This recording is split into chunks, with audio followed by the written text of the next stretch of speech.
이렇게 인사 나누겠습니다. 반갑습니다. 우리 한번 인사 나누겠습니다. 큰 은혜 받으십시다. 시작! 반갑습니다. 반갑습니다. 잘 지내셨어요? 한 주간 동안? 네, 은혜가 여러분에게 있었는 줄로 믿습니다. 오늘이 사실은 어버이 주일입니다. 그래서 어버이 주일에 대한 말씀을 기사를 우리가 계속 묵상했기 때문에 말씀을 가지고 같이 나누도록 했으면 좋을 것 같습니다. 어버이 주일을 맞이해서 여러분들 이 시간에 나를 오늘 이 자리에 있기까지 길러주신 어, 우리 어버이를 저 깊이 한번 생각하는 시간이 되었으면 좋겠습니다. 여러분들이 다 성장하고 이제 어버이가 됐지만 나를 하나님께서 이 자리에 오게 하신 것, 그리고 함께 지금 여러분들이 예배 자리에 같이 앉아 있다는 것은 결코 그냥 된 일이 아니라고 생각합니다. 그리고 함께 예배 드릴 수 있는 것은 그냥 된 게 아니에요. 여러분들이 누군가의 눈물의 기도가 있었기 때문에 여러분들이 이 자리에,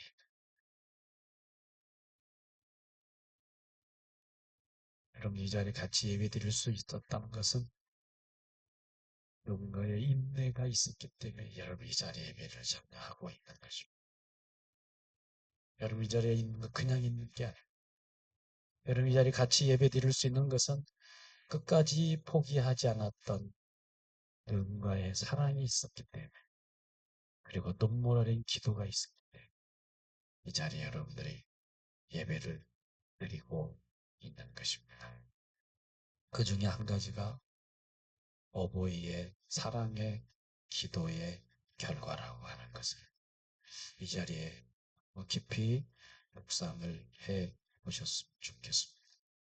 저도 이 자리에 있으면서 내가 이 자리에 있는 게 내가 잘나서 난 게 아니라 우리 어버이 되신 부모님의 기도의 결과가 저를 목회자까지 하나님이 인도하셨다는 생각을 해보면서 잊어버리지만 잊지 마시고, 어버이의 결과가 이 자리에 있습니다.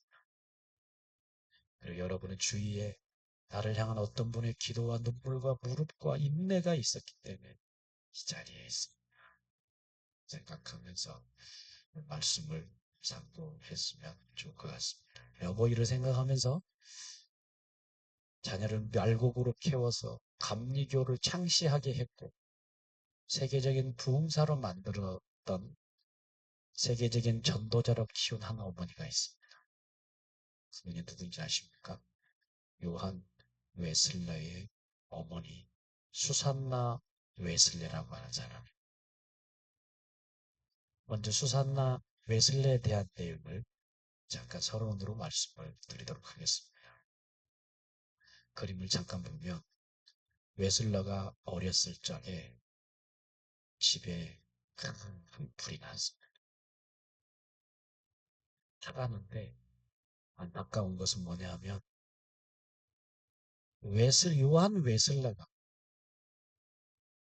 2층에서 잠자다가 거기서 빠져나오지 못해가지고 불이 타는 그런 상황 속에 있었습니다.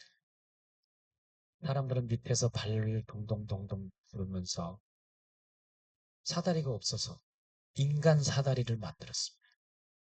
사다리를 만들어서 후 창문을 열고 요한 웨슬러를 구출했습니다. 창문으로 끌어내자마자 단발의 차이로 지붕이 확상 무너져버렸습니다. 어머니 산나라고 하는 이 어머님이 아이를 다 끌어안고 이 한마디를 했습니다. 뭐라고 했느냐 하면 이 아이는 하나님께서 불 속에서 꺼내다가 한 남은 나무 막이다. 이 아이는 불 속에서 꺼낸 마지막 탄 나무다. 이렇게 고백을 했다고 하는 것입니다. 사람들은 그 주위의 사람들이 많이 얘기했습니다. 야, 운이 좋다. 야, 오늘 재수 너 되게 좋다. 많은 얘기를 했는데 오로지 유독 수산나 웨슬리라고 하는 어머니는 그게 아니라 하나님이 이 아들을 귀하게 쓰신 죽지 않게 하시고 그래서 살려주시고 집이 폭삭 무너진 상황 속에서도 건져 주신 이유는 이 아이를 하나님의 특별한 뜻이 있었기 때문에 구원해 주신 것이다. 여러분, 두 사람의 차이가 있습니다. 한 사람들은 우연으로 봤습니다. 그리고 재수로 봤고 운으로 봤습니다. 그러나 이 수산나라고 하는 여인은 하나님의 특별하신 보배였다라고 하는 뭐가 있었느냐? 영적인 시각이 있었다. 영적인 안목이 있었다. 우리가 생각할 수 있는 것입니다. 여러분, 우리 부모님들은 자녀를 보면서 영적인 안목을 봐야 돼요. 이 아들을 향한 하나님의 놀라운 뜻이 있을 것이다.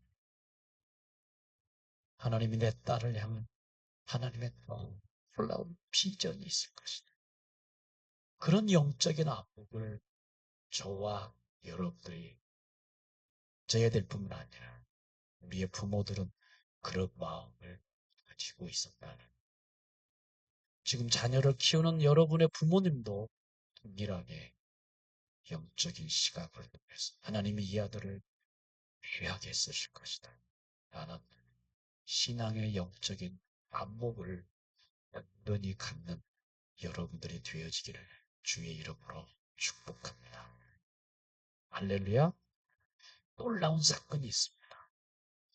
이 수산나 웨슬리에게 더 놀라운 것은 자녀를 키웠는데 몇 명을 키웠을까?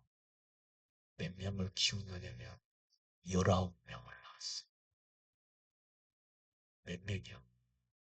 19명을. 아니, 애 낳는 기기도 아닌데. 그렇지 않습니까? 애 낳는 기계도 아닌데. 19명을 낳았어요. 우리 둘만 낳아도 정신없다고 그러는데 이분은요, 믿음으로 19명을 낳았어요. 오늘 여러분들 19명 나라는 얘기가 아닙니다. 영적인 시각을 가지라. 내 아들은, 내 딸은 하나님이 귀하게 쓰실 것이다. 영적인 안목. 근데 이 어머니가 키울 때 19명을 키울 때 어떻게 키웠을까 궁금해. 그 다음 장면을 보시면 19명을 1대1, 이게 중요한 거예요. 19명을 요일별로 해가지고 시간별로 잘라가지고 19명을 전부 다 1대1로 신앙 상담을 했습니다. 신앙 상담을 하는데 어느 날 남편 웨슬리 목사죠. 물었습니다. 당신은 애를 키우는데 어떻게 같은 말을 20번씩이나 하냐? 19명 애들한테 똑같은 말을 20번씩 하는 거예요. 지치지도 않냐? 어떻게 그렇게 20번씩이나 한마디를 하고 사냐? 와, 힘들겠다. 그랬더니 수산나라고 하는 이 어머니는 여보, 내가 19번만 말하고 멈췄다면 그동안의 수고가 되지 않았겠습니까? 아이가 들을 때까지 말하는 게 나의 사명입니다. 알아들을 때까지. 못 알아들으면 또 하고, 이해 못하면 또 하고. 그걸 20분 정도를 했다는 거. 근데 이게 우리 부모들도 그렇게 했어요, 사실은. 어떻게 했느냐? 예배에 빠지지 말아라. 기도하거라. 본교회에 충성을 다해. 본교회 충성을 다해야 되는 거예요. 내가 몸담고 있는 교회에 열심히 정직하게 믿음 생활을 해라. 아마 여러분들 이 자리에 있기까지 여러분의 부모님이 늘 얘기했던, 끊임없이 말씀했던 게 잔소리가 아니라 내 영혼에 가라지가 들어오지 못하도록 하기 위해서 부모님이 여러분들에게 사랑의 언어로 그렇게 말씀하셨다고 합니다. 19명을 1대1로 이렇게 양육을 시키고 상담을 했던 이 놀라운 수산나의 어머니의 교육의 결과가 어떻게 되었을까 궁금하지 않습니까? 쭉 찾아보니까 어머니의 무릎 앞에서 교육에서 어머니 무릎 교육에서 자라난 이 아들 첫 번째 요한 웨슬레는 당시의 영국 교회가 너무 타락했어. 너무 타락했어. 근데 이 요한 웨슬레를 통해서 옥스퍼드 대학교에서 세네 명이 모이는 기도 모임에 하나님의 역사가 강력하게 임해서 점점 불어나더니 하나님이 요한 웨슬레를 감리교의 창시자로 만들어 주셨어요. 여러분 감리교 주위에 있죠? 그 작품은 하나님의 첫째 은혜요. 두 번째는 요한 웨슬레의 역사였다. 두 번째 아들이 누구냐 하면 찰스 웨슬러. 여러분 찰스 웨슬러를 모르시죠? 근데 여러분들이 찬송 부를 때마다 찰스 웨슬러가 지었던 여러분 찬송을 여러분이 다 부르고 계셨다고 합니다. 찰스 웨슬러는 수천 편의 찬송 시를 지었습니다. 여러분 찬송을 쭉 보다가 맨 위에 보면 찰스 웨슬러 이렇게 나와요. 그 작품을 여러분들이 찬송하셨는데도 모르고 불렀을 것입니다. 하나님의 놀라운 사람으로 만들었습니다. 첫 번째 아들 샤무엘 웨슬러라고 하는 사람은 역시 목사님이 돼가지고 수많은 영혼을 인도하는 주의 종이 되었다고 하는 거예요. 왜 이렇게 되었을까? 첫째는 하나님의 은혜예요. 두 번째는 어머니의 기도와 어머니의 교육, 어머니의 눈물과 어머니의 무릎의 역사가 저런 놀라운 역사를 바꾸게 되었다고 말할 수가 있을 것입니다. 어머니의 역할이 얼마나 지대한가. 여러분 어머님들은 그냥 어머니야. 이 어머니는 수산나와 같은 영적인 안목을 가지고 함께 믿음으로 성장하고 말씀으로 교육하고 사랑의 잔소리를 해서 하나님의 자녀를 세운 것처럼 여러분과 저도 애들을 바라볼 때 영적인 안목 키우시기를 주의 이름으로 축복합니다. 우리 앞서는 영적인 안목으로 키웁시다. 시작. 키우시기를 주의 이름으로 축복합니다. 목사님 내 아들은 다 컸어요. 여러분들 그렇게 하셔야 돼요. 그것이 자녀에게 남아 나중에 여러분 예수 믿게 되었지만 예수 믿은 다음에도 자녀를 향하여 그렇게 영적인 안목을 기도하면서 이렇게 잘 키워야 될 줄 믿습니다. 자, 오늘 본문에 나오는 중요한 분이 누구냐면 어머니가 나와요. 그 어머니가 누구냐? 나오미하고 루시나 자녀 가운데 나오미를 한번 생각해 보셨으면 좋겠어요. 여러분 나오미라고 하는 여인은요. 엘리멜렉 하나님은 나의 왕이라 라는 이름의 뜻을 가지고 있는 남편을 같이 살고 있었던 여러분 일장을 여러분 아시죠? 이사 가서 10년 만에 생겨진 일이 남편 엘리멜렉이 세상을 떠나 그리고 자녀 둘이 세상을 떠났습니다. 무덤에 저기 있는 모습을 보십시오. 여러분, 남편은 우리의 의지할 믿음의 대상. 그렇죠. 남편이 없으면 의지할 수 있는 대상이 없다는 거예요. 의지할 대상이 끝났습니다. 여러분, 자녀는요, 사랑하는 대상입니다. 그렇죠. 자녀를 보면 얼마나 이쁘고 아름답습니다. 동시에 자녀는 나의 희망의 대상이고 소망의 대상. 근데 자녀 둘이 끝났어요. 죽었어요. 그 말은 소망과 희망이, 사랑이 끝났다고 하는 거. 기독교의 세 가지 덕목은 믿음, 소망, 사랑입니다.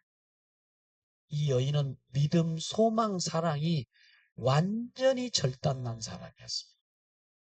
그러니 모든 것이 무너진 이 여인을 향하여 시어머니인 나오미가 며느리에게 뭐라고 말을 하느냐? 주위 사람들에게 뭐라고 말을 하느냐? 나의 팔자는 끝났어. 그러면서 이런 얘기를 합니다. 나를 나오미라고 부르지 말고 말하라. 나오미의 뜻은 기쁘다라는 뜻입니다. 나오미는 기쁘다는 거예요. 자기 삶에는 영원한 기쁨이 있고 영원한 기쁨이 충만할 것을 생각하면서 기쁨이라는 이름을 지었는데 지금 현실은 뭐라고 그러냐면 마라라. 마라의 이름은 쓰다라는 뜻을 가지고 있고 고통이라는 뜻을 가지고 있고 극한 슬픔의 뜻을 가지고 있는 뜻입니다. 다시 말하면 내 인생이 너무 쓰고 내 인생이 너무나 고통스럽고 내 인생이 너무 절망스럽고 나를 말하라고 해라. 여러분 인생이 패가 망신했던 가정이 이 가정이었어요. 재산 끝났죠. 관계는 끝났죠. 빈 털터리의 인생을 절망 가운데서 통곡하면서 슬픔 가운데 살아갈 수밖에 없는 이 나오미. 얼마나 비참한 여인. 오늘 같으면 신앙이 없는 사람은 뛰어내렸을 거야, 한강에 가서. 내 인생이 왜 이 모양? 그런데 놀라운 전환점이 있습니다. 여러분, 시어머니에게 정말 중요한 이 귀한 마음이 어떤 것이 있는가? 여러분, 인생은 상처가 너무나 많았습니다. 너무나 극한 환경 속에 있지만 하나 중요한 거는 하나님을 놓지 않았다고 하는 것이 성경에서 우리에게 말씀하는 중요한 포인트입니다. 넘어졌지만 실패했지만 깨졌지만 패가 망신했지만 다시 하나님께 눈물을 흘리면서 돌아오는 장면이 오른쪽에 그 마음에 뭐가 있었느냐? 하나님에 대한 마음이 있었다고 하는. 그런 넘어지고 실패하고 깨져가지고 눈물을 흘리면서도 누구를 찾아가느냐? 베들레헴이라고 하는 예루살렘을 향하여 그리고 하나님이 계신 곳을 향하여 터벅터벅 인생을 룻과 함께 걸어오고 있는 장면이 그 마음에는 하나님이 있었다. 우리가 이 말씀을 통해서 자녀가 우리를 어떤 것을 보느냐? 자녀는 우리의 완벽함을 기억하지 않습니다. 여러분 자녀는요. 완벽함을 기억하기 전에 부모가 어디로 돌아가는지를 보고 기억하는 것이 자녀의 모습이라고 생각합니다. 부모님이 실패했어도 다시 기도하는 모습을 자녀들은 본다는 겁니다. 여러분 자녀들은요. 부모가 힘들어도 다시 예배를 이 자리에 참석하고 있는 모습을 뒤에서 바라보고 있다는 거예요. 자녀가 상처 속에서도 부모가 봤을 때 너무 힘들고 상처가 많은데도 불구하고 그래도 하나님을 꼭 붙드는 그 부모의 모습이 자녀들의 생각 속에서 마음 속에서 악인이 됐다는 우리 어머님이, 우리 아버님이 그렇게 힘들어 하나님을 붙들었다. 이런 걸 본다는 거. 누가 루시 그걸 봐요 지금. 그냥 본 게 아니야. 계속 보고 있는 겁니다. 우리 시어머니는 저렇게 망가지고 깨져가지고 실패했어도 다시 예루살렘으로 갑니다. 그 모습을 보고 같이 동행하고 있는 룻의 모습을 살펴보게 된다는 거예요. 그러면 룻기서 1장에서는 정말 암울하고 슬픔과 고통과 정말 통곡의 눈물이었지만 오늘 4장에 딱 와서는요, 반전이 돼요. 반전. 어떻게 반전이 되느냐? 1장의 통곡의 눈물이 하나님을 찬송하는 노래로 바뀐 게 4장입니다. 이렇게 전환이 된다는 거예요. 여기 14절 말씀 보니까 찬송을 이웃 여인들이 나오미에게 주님을 찬양드립니다. 주님께서 당신의 집에 자손을 두셨는데 대가 끊기지 않도록 해주셨습니다. 이렇게 찬송을 드리는 아름다운 모습이 4장에 기록되어 있는 것을 보게 됩니다. 하나님은 어떤 분이시냐? 하나님은 끝까지 일하시는 분. 따라합시다. 하나님은 끝까지 일하시는 분이시다. 하나님은 부서지고 깨진 가정을 그대로 놓지 않고 이 가정을 회복하기 위해서 살리시기 위해서 일하시는 분이 오늘 13절 말씀에 보아스가 룻을 맞이하고 나서 아내를 딱 맞이하는 장면이 등장합니다. 여러분 13절 한번 같이 한번 읽어볼까요? 어떻게 했는가? 다 13절 시작. 보아스는 룻을 아내로 맞이하였다. 그 여인이 자기 아내가 되자 그는 그 여인과 동침하였다. 주님께서 그 여인을 보살피시니 그가 임신하여 아들을 낳았다. 여러분 여기에 맞이하였다라는 말씀을 쭉 보니까 이 맞이했다는 거는 그 여자를 단순히 데려온 걸 생각할 줄. 그 내용이 아니야. 그냥 아내를 맞았다. 그 내용이 아닙니다. 여기에 맞이했다는 원문의 내용을 쭉 보니까 맞이한다는 말은 그냥 데려온 것이 아니라 끝까지 책임지고 품어서 내 사람으로 받아들인다고 하는 이 여인을 마음에 품는 것을 끝까지 품는 단어로 썼다라고 하는 거예요. 그 다음 장면을 한번 볼까요? 어떻게 품었는가? 여러분, 요 본문에 맞이했다라고 하는 단어는요, 보아스라는 사람이 그 장면이 아닌데, 안 나왔나요?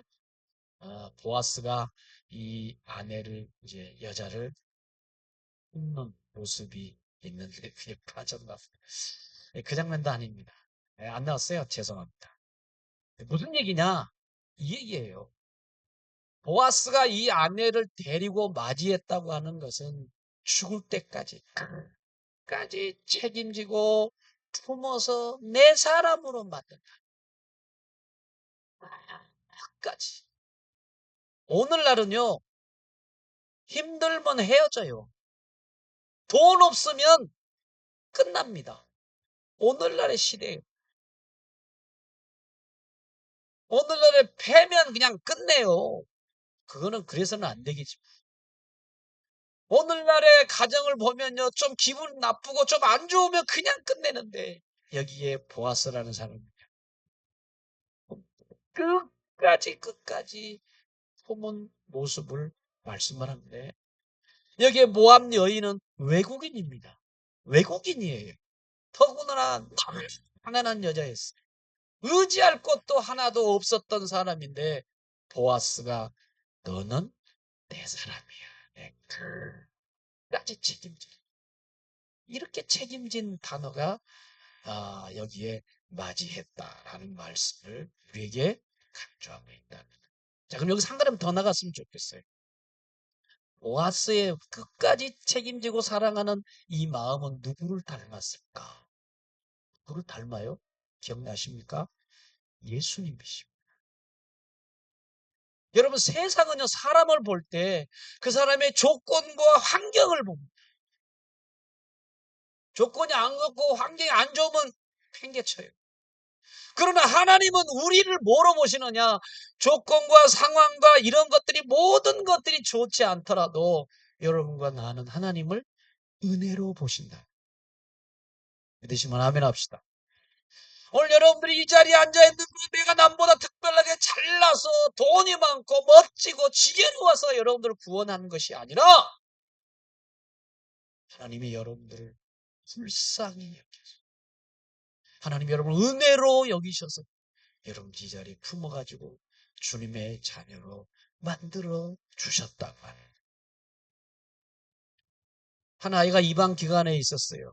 계속 부모가 와가지고 바뀌고 또 바뀌고 바뀌고. 그러니까 아이 마음속에 어떤 마음이 있느냐면 나는 버려질 아이구나. 이런 생각을 하고 있어요. 다른 부모가 살다가 또 바뀌고 계속 바뀌고. 그런데 어느 날 어느 부부가 딱 와가지고 예, 너는 이제 우리 아들이야. 내가 절대 혼자 너를 두지 않겠다. 그날 이후에 이 어린아이의 인생이 달라지게 되었다. 이게 뭐냐? 복음이 이거야. 따라합시다. 복음이다. 하나님이 나를 버리지 아니하시고 하나님이 여러분과 저를 책임지시고 자신의 자녀로 삼아주신 것이 복음의 놀라운 은혜라고 하는 것입니다. 15절을 우리 한번 다 같이 한번 보겠습니다. 15절 다 같이. 15절은 뭐라고 얘기하는가? 한번 읽어봅니다. 자, 15절 시작. 시어머니를 사랑하는 며느리 아들 7보다도 더 나은 며느리가 아기를 낳아 주었으니 그 아기가 그대에게 생기를 되찾아 줄 것이며 늙음하게 그대를 돌보아 줄 것입니다. 여기 보니까요, 돌아보아 주실 것이요 라는 말이 나옵니다. 돌아보아 준다는 말이 뭐냐? 이건 회복한다는 말인데, 여러분, 시어머니 나오면은 자신의 인생이 다 끝났다고 생각을 했는데, 하나님은 그의 인생의 말년에 인생을 돌려서 회복하게 하셨다고 하는 말이 이번의 말씀이에요. 우린 이 여인을 보면서, 하나의 중요한 교훈을 우리가 받게 됩니다. 하나님은 여러분의 빈자리를 사용하신다. 하나님은 여러분의 눈물도 사용하시고요. 여러분의 실패도 하나님이 사용하시고 내가 어떤 삶을 살아왔든지 내가 정말 잃어버린 것 많지만 그 잃어버린 것까지도 하나님이 앞으로 만들 일을 바라보시면서 여러분들을 사용하신다고 하는. 믿으시면 아멘 합시다. 사람들은 잃어버린 것만 보지만 하나님은요 앞으로 만들 일을 보신다는 게 여기 나오미의 이 여인을 통해서 생각할 수 있는 중요한 교훈입니다. 한 도자기 장인이 금이 가버린 그릇이 하나 있었어요. 금감 막 깨가지고 버리잖아요. 우리 집 근처에 가면 거기 도자기 공장들이 많은데 보면 쫙 깨진 게 너무 많아. 잘못된. 근데 이 도자기 장인은요, 그 깨진 거를 버리지 않아. 그리고 깨지고 금간 부분을 금을 다시 입혀서 아름다운 작품으로 만들더라는 겁니다. 여러분, 멀쩡한 그릇보다 상처 입은 그릇을 더 가치 있게 만들었다고 하는 이 도자기 주인은 하나님이 여러분들을 그렇게 한다는 거예요. 여러분 이 자리에 오기까지 여러분이 혹시 삶 속에서 별 볼 일 없는 사람이고 실패할 수 있는 사람이고 망한 사람일 수도 있고 내가 정말 어려운 사람인데도 하나님 나를 회복시켜서 그리고 여러분들을 멋진 사람으로 만들기 위한 것이 우리 하나님의 방법이라고 하는 것을 다시 한번 기억하는 여러분과 제가 되어주시기를 주의 이름으로 축복합니다. 여러분 혹시 나는 안 돼, 나는 끝났어 라고 하는 사람 그 생각 버리세요. 왜? 하나님은 멋진 환경으로 만들어주십니다. 어떻게 만들어주시는가? 자, 우리 한번 17절 말씀을 보고 한번 보겠습니다. 17절 어떻게 하나님께서 만들으시고 회복하셨는가? 17절입니다. 다 같이 한번 읽어보겠습니다. 시작. 이웃 여인들이 그 아기에게 이름을 지어주면서 나오미가 아들을 보았다 하고 환호하였다. 그들은 그 아기의 이름을 오벳이라고 하였다. 그가 바로 이새의 아버지요 다윗의 할아버지이다. 자, 여기 보니까 오벳은 누구를 낳아요? 이새를. 그러니까 다시 말하면 보아스가 낳은 아들이 누굽니까? 오벳이야. 오벳을 낳았어요. 오벳을 낳고 난 다음에 누구를 낳아요? 이새가 나와요. 이새 들어보셨죠? 발음을 잘 하셔야. 이새야, 이새. 근데 이새를 낳았는데, 그럼 이새는 바로 누구를 낳았을까? 다윗 왕을 낳는 위대한, 정말 하나님의 놀라운 하나님의 역사가 이 나오미의 후계자를 통해서, 가계를 통해서 나왔는데, 여기 보니까 낳았다라가 반복이 계속, 누가 누구를 낳았고 누가 누구를 낳았고. 왜 계속 족보를 반복해서 기록하느냐? 중요한 의미는요, 하나님의 약속이 아직 끝나지 않았다. 계속 이어져 간다고 합니다. 여러분, 하나님의 약속은 끝나지 않습니다. 여러분의 가정 속에서도. 여러분 내 스스로만 끝난 줄 아십니까? 여러분의 가정, 여러분의 자녀와 후손을 통해서 얼마나 귀한 자녀로 하나님께서 만드실지 우리는 아무도 모른다는. 내 아들이 내 딸, 그리고 그 다음에 그 손자, 손녀가 어떻게 하나님 앞에 귀하게 쓰임 받을지, 그리고 그 자녀가 낳은 또 후손이 어떻게 하나님이 아름답게 쓸지 아무도 몰랐어요. 나오미 이런 위대한 사람이 될 줄 몰랐어요.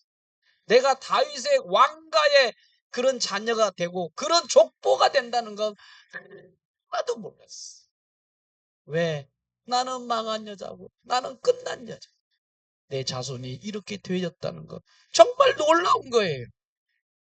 하나님은 그 평범한 가정을 통해서 오벳을 낳았고 오벳은 이새를 낳더니 결국에 다윗의 첫, 여러분 잘 아는 두 번째 이스라엘 왕 다윗을 낳아가지고 왕으로 세우셨어요. 왕으로.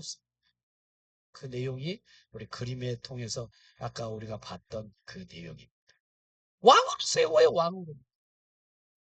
그러니까 얼마나 아름답습니까? 보아스와 이 룻이 만나서 가정을 이루더니 오벳을 낳고 너무너무 좋은 거예요. 근데 오벳은 신기하게 이새를 낳았는데 이새가 낳은 아들이 다윗이 될 줄을 누가 알았겠냐. 이것도 어마어마한 축복입니다. 그러나 거기서 끝나지 않더라는 거예요. 어떻게 되졌는가? 다윗의 족보의 왕가의 마지막이 누구냐면 마태복음 1장에 다윗의 얘기를 하다가 예수 그리스도까지 쫙 이겨나. 예수 그리스도의 족보가 누구를 통해서 보아스와 룻을 통해서 나오게 됐다. 온 세상의 왕이신 예수 그리스도를 이어가게 되는 모습을 보면서 우리는 주님 앞에 하나님의 마음을 가지고 돌아온다는 이 한 가지 작은 행동이, 회개하는 작은 행동이 이런 어마어마한 결과를 낳게 되었다. 저는 오늘 이 아침에 여러분들에게 한마디 정말 감사하고 싶은 게 뭐냐면 여러분들이 주님 안에서 자그마한 행동, 작은 게 아니야. 여러분 이 자리에 나와서 예배 한번 드리는 거 작은 예배가 아니에요. 여러분 이 자리에 나와서 주님 앞에 주부 하나 돌리고 물 한 것 갖다 주고 여러분들이 오는 사람 인사하고 기도하고 순서하고 하는 이 모든 것들이 작은 거라고 생각하죠. 작은 게 아니에요. 여러분들이 하는 눈물의 충성이 작은 것이 아니라 하나님이 그 작은 것으로 뭘 만드느냐? 다음 세대를 만들고 있는 중이라는 것. 믿으시면 아멘 합시다. 아멘. 그러니까 여러분들 오늘 주님의 교회에 나와서 청소 하나 하는 것, 예배 하나 하는 것, 기도하는 것, 그리고 섬기는 것, 그런 것들 성가대 섬기고 이런 모든 것을 하나님께서 뭐냐? 쫙 지켜보신다. 내가 네 자녀를 통해서 이렇게 만들어주니. 그걸 믿음으로 바라보는 우리가 되어지기를 주의 이름으로 축복합니다. 시골교회에서 한 권사님이 평생이야. 잘 들으세요. 평생 주방을 섬기셨다. 가봐는 거 정말 힘들잖아요. 사람들은 그 권사님의 이름을 잘 몰라. 근데 그 권사님을 통해서 밥 먹고 자라는 청년 중에, 장년 중에 목사님이나 선교사가 찬양 사역자가 계속 나왔다는. 하나님이 어떤 사역을 이룰 때 큰일이 아니라 자그맣고 조용한 헌신을 통해서 하나님의 은혜의 역사를 이어간다고 하는 것입니다. 여러분, 룻기의 마지막 이야기는요, 결혼해서 해피다, 그 얘기가 아니에요. 그냥 겉으로 보면 그런 생각할 수 있습니다. 아, 룻이라는 여자가 시어머니가 이렇게 만나가지고 보아스와 함께 짝짝 돼가지고 가정을 이루어가지고 행복하게 살았대. 그건 겉으로 보는 거예요. 룻기를 자세하게 읽어보면 하나님이 이 가정을 까지 붙드신 이야기로 끝나는데요. 사람들은 끝났다고 말합니다. 사람들은 끝났다. 하나님 뭐라고 그러냐? 아직 안 끝났어. 내가 무슨 일을 더 해야 돼. 오늘 여러분,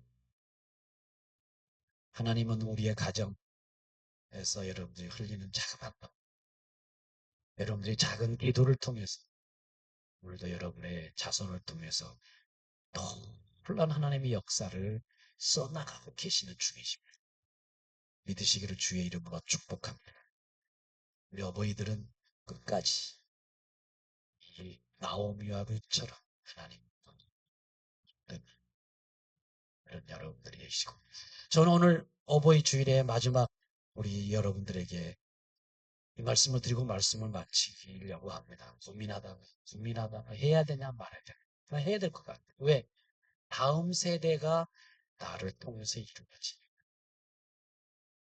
오늘 하나님께서 여러분들에게 물어보십니다.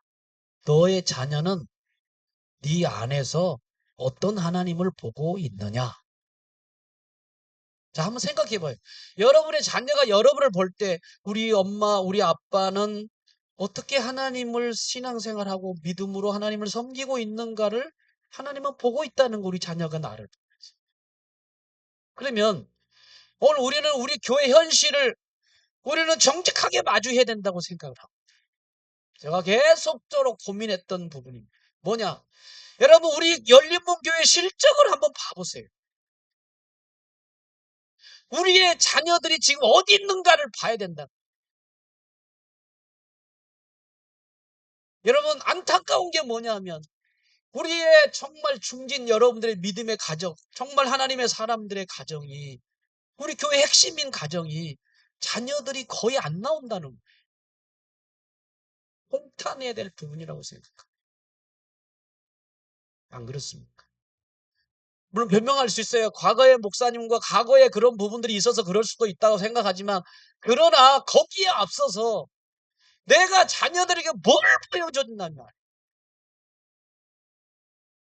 내가 자녀에게 정말 하나님의 영적인 민감한 의식을 가지고 내 자녀를 믿음으로 잘 키우고 내가 몸담고 있는 하나님의 열린문 교회를 내가 얼마나 걔네들한테 확인시켜줘가지고 이 자리에 참석하고 있느냐를 봐야 된다고. 안 그렇습니까? 열린문 교회는 누가 짊어지고 가야 됩니까? 내가 아니에요. 다음 세대가 짊어지고 가야 될 부분이라고 생각해요. 여러분의 자녀들은 어디에 있습니까? 다른 교회 열심히 봉사하고 순종하는 것도 좋습니다. 그러나 더 안타까운 거는 그 자녀들이 어디에 있느냐 이 말. 여러분만 신앙생활 잘하다가 끝나야 될 것 같습니다. 물론 여러분도 안타까운 마음이 있는 거 알아요. 모르는 거 아닙니다. 그러나 우리가 한번 생각해 봐야 된다는 겁니다. 뭡니까? 여러분들의 자녀들이 정말 어디에 가 있는가, 이 교회를 채우지 않고. 이거는 정말 심각한 거예요. 무슨 일이냐? 미래가 없을 수도 있다는 거, 우리 교회가. 안 그렇습니까? 그 말은 뭐냐 하면 내가 하나님 앞에서 자녀들을 어떻게 우리 교회를 향하여 이렇게 이끌어가고 이렇게 믿음으로 키워나갔는가를 우리 자신들이 영적인 예민함을 통해서 정말 세워나가고 교회를 더 든든하게 세워나가야 되는 게 아니냐 이 말이에요. 뭐라 하려는 게 아니에요. 마음 아파서. 저도 마찬가지. 저도 제 자녀가 다른 게 봉사하지만 그거는 훈련해가지고 다시 와서 하기를 원하는 마음으로 보낸 겁니다. 사실. 장모님은 장모님 제 아들 훈련하러 가니까 그렇게 하세요. 다시 올 겁니다. 여러분 오늘 이 시간 내 자녀가 세워져야 돼. 그 말은 뭐냐? 내가 하나님 앞에 더 세워져야 된다. 그리고 여러분의 부모님들이 믿음 안에 세워졌을 때 자녀들이 부모의 말이 아니라 부모님의 등을 바라보면서 우리 어머님은 어떻게 살았는가를 보고 그리고 그 자녀의 하나님을 향한 마음을 갖게 된다라고 하는 것입니다. 여러분 우리가 1장의 내용도 있고 3장도 있고 4장도 있지만 이 룻의 고백이 한마디가 참 대단히 은혜되는 고백입니다. 뭐라고 고백한 줄 아십니까? 어머니의 백성이 나의 백성이 돼. 어머님의 하나님이 나의 하나님이 되었으면 좋겠다. 이 말은 시어머니가 얼마나 믿음으로 삶을 보여줬으면 그렇겠어. 시어머니의 일생을 바라보면서 저 어머니가 정말 믿음으로 사시는구나. 이렇게 쫄딱 망한 가정이라도 그렇게 하나님을 잘 섬기는 모습을 보고 롯이 감동이 돼가지고 어머니의 하나님을 내가 믿겠습니다. 어머니의 하나님을 내가 따르겠습니다. 어머니가 계시는 곳에 나도 베들레헴으로 가겠습니다. 어머니와 함께 하겠습니다. 그게 바로 부모님의 신앙의 결과라고 합니다. 그 결과가 여러분의 자녀의 신앙을 만들어간다는 거예요. 우리 자녀들을 위해서 울어야 될 줄 믿습니다. 이 시간에 다 같이 하나님 앞에 하나님 우리 사랑하는 자녀들 구원해 주시옵소서. 하나님 그 자녀가 지옥 자녀 되지 않고 믿음의 자녀가 되기를 원하는 마음 기도하고 자녀를 위해서 금식하고 자녀를 위해서 정말 애타게 통곡하며 하나님 내 자녀 구원해달라 기도하는 눈물의 소리가 우리 주님 앞에 돌아올 때까지 기도하는 여러분의 기도가 되어지기를 중심으로 바랍니다. 기도하겠습니다. 살아계신 하나님 아버지 룻과 나오미를 끝까지